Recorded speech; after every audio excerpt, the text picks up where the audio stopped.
ഓം അമൃതേശ്വര്यै നമഃ. ശ്രീ ലളിതാ സഹസ്രനാമത്തിൻ്റെ ഫലശ്രുതി, അതിൻ്റെ വ്യാഖ്യാനമാണ് കേട്ടുകൊണ്ടിരിക്കുന്നത്. അത് 87 ശ്ലോകങ്ങളിലാണ് ലളിതാ സഹസ്രനാമത്തിൽ പറഞ്ഞിട്ടുള്ളത്. അത് ഉത്തരഭാഗം എന്ന് പറയും. ബഹുഭൂരിപക്ഷം ആൾക്കാരും ഫലശ്രുതി പൂർവ്വഭാഗങ്ങളൊന്നും പാരായണം ചെയ്യാറില്ല. നാമാവലി അല്ലെങ്കിൽ സ്തോത്രഭാഗം പാരായണം ചെയ്യും. അങ്ങനെയാണ് സാധാരണ എല്ലാവരും പതിവ്. പക്ഷേ വിഷ്ണു സഹസ്രനാമ ജപം ചെയ്യുന്നവർ പലരും പൂർവ്വഭാഗവും അതിൻ്റെ ഫലശ്രുതി ഭാഗവും ചേർത്തിട്ടാണ് പാരായണം ചെയ്യുന്നത്. ഒരു പക്ഷേ സമയക്കുറവ് കൊണ്ടായിരിക്കാം അത് സാധാരണ ജനങ്ങൾ ചെയ്യാത്തത്. ഇതിൽ അത്ഭുതമായ ഫലശ്രുതിയാണ് പറയുന്നത്. ഞാനതിൻ്റെ ശ്ലോകങ്ങൾ പറയുന്നില്ല, താല്പര്യമാണ് പറയുന്നത്. ഇതുകൊണ്ട് നശിക്കാത്ത പാപമില്ല. നമ്മൾ നിത്യകർമ്മം ചിലപ്പോൾ ചെയ്യാൻ മറക്കും,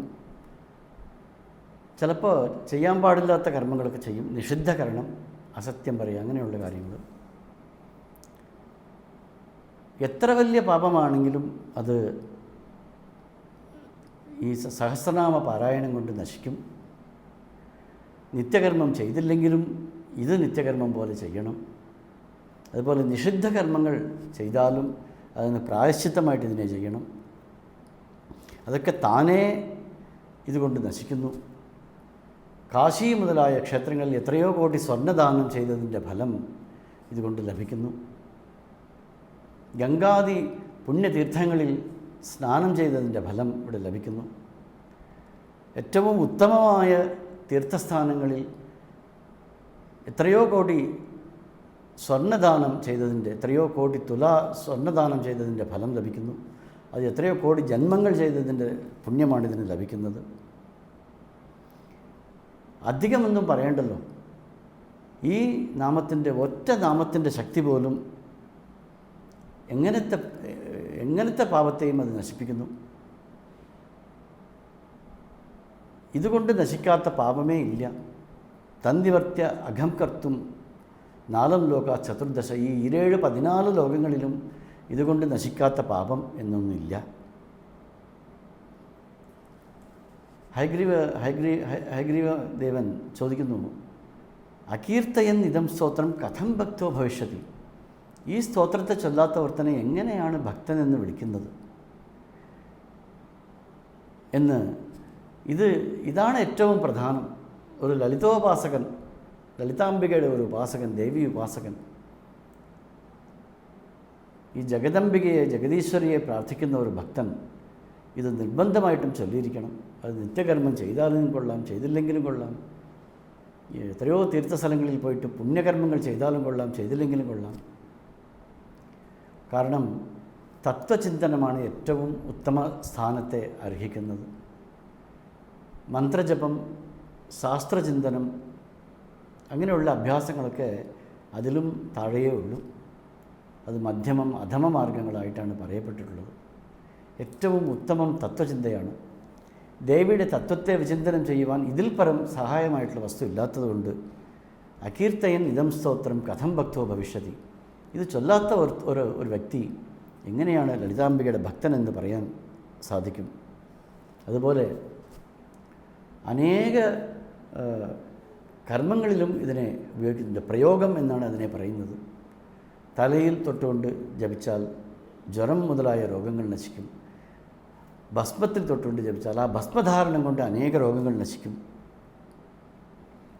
അതുപോലെ കൺമഷി മുതലായതൊക്കെ ഉണ്ടാക്കി അത് ധരിക്കണം. അത് ധരിച്ചാൽ അവർ വശ്യരായിത്തീരുന്നു.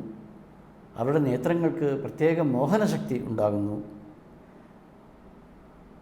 വിഷജന്തുക്കളൊക്കെ ഇല്ലാണ്ടാവുന്ന സർപ്പാണാം ദർപ്പം ശമയതി, സർപ്പങ്ങളുടെ ഗർവത്തെ അത് ശമിപ്പിക്കുന്നു എന്നർത്ഥം. സർപ്പങ്ങളൊക്കെ ഈ സഹസ്രനാമ ജപം ചെയ്യുന്ന ആളെ കണ്ടാൽ പേടിച്ചോടുന്നു എന്ന് വേണം പറയാം, നാണിച്ചു നിൽക്കുന്നു എന്ന് വേണം പറയാം.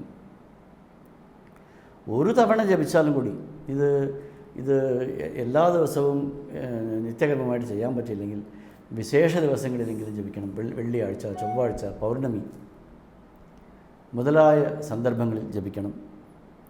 അതുപോലെ ഇത് ജീവിതത്തിൽ ഒരിക്കൽ ജപിച്ചാലും കൂടി അയാൾക്ക് സകലമായ പുണ്യങ്ങളും ലഭിക്കുന്നു. അവരെ ദേവിയുടെ ശക്തികളൊക്കെ പരിസംരക്ഷിക്കുന്നു. ശരഭേശ്വരൻ, പ്രത്യങ്കിര,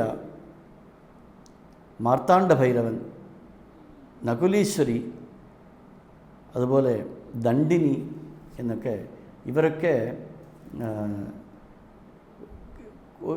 ഈ ലളിതാ സഹസ്രനാമ പാരായണം ചെയ്യുന്ന ആളെ ക്രൂരദൃഷ്ട്യ ആരാണ് നോക്കുന്നത്, ദേഷ്യപ്പെട്ട് നോക്കിയാലും കൂടി അവരെ ഈ പരിവാര ദേവതകൾ വന്ന് സഹായിക്കുന്നു.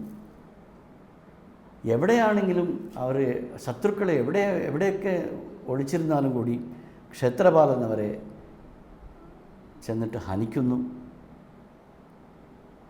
ഇവർക്ക് എതിരായിട്ട് ഒരാൾ സംസാരിക്കാൻ നോക്കിയാൽ നകുലീശ്വരി അവരുടെ വാക്കിനെ സ്തംഭിപ്പിക്കുന്നു എന്ന് പരിവാര ദേവതകൾ അമ്മയെ സഹായിക്കാൻ ഓടിയെത്തി. അമ്മയുടെ സഹായത്തിനായി ഈ സഹസ്രനാമ ജപത്തെ ചെയ്യുന്നവരുടെ, പാരായണം ചെയ്യുന്നവരെ സഹായിക്കാൻ ഓടിയെത്തുന്നു. രാജാവിന് ഒരു പക്ഷേ ഇയാളുടെ ശത്രുതയുണ്ടായാൽ ദണ്ഡിനി ചെന്നിട്ട് അയാളെ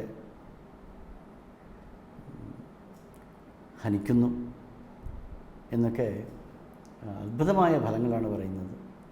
6 മാസം തുടർച്ചയായിട്ട് ജപിച്ചാൽ, ഭക്തിയോടുകൂടി ജപിച്ചാൽ, ലക്ഷ്മി ചാഞ്ചല്യരഹിത സദാ തിഷ്ഠതി തദ്ഗൃഹേ, അചഞ്ചലമായിട്ട് ലക്ഷ്മി അവിടെ തന്നെ തങ്ങി നിൽക്കുന്നു, ഒരു കാലത്തും അവിടെ നിന്ന് മാറിപ്പോകുന്നില്ല എന്നൊക്കെയുള്ള അത്ഭുതമായ പല പുണ്യഫലങ്ങളാണ് ലളിതാ സഹസ്രനാമ പാരായണത്തിന് പറയുന്നത്.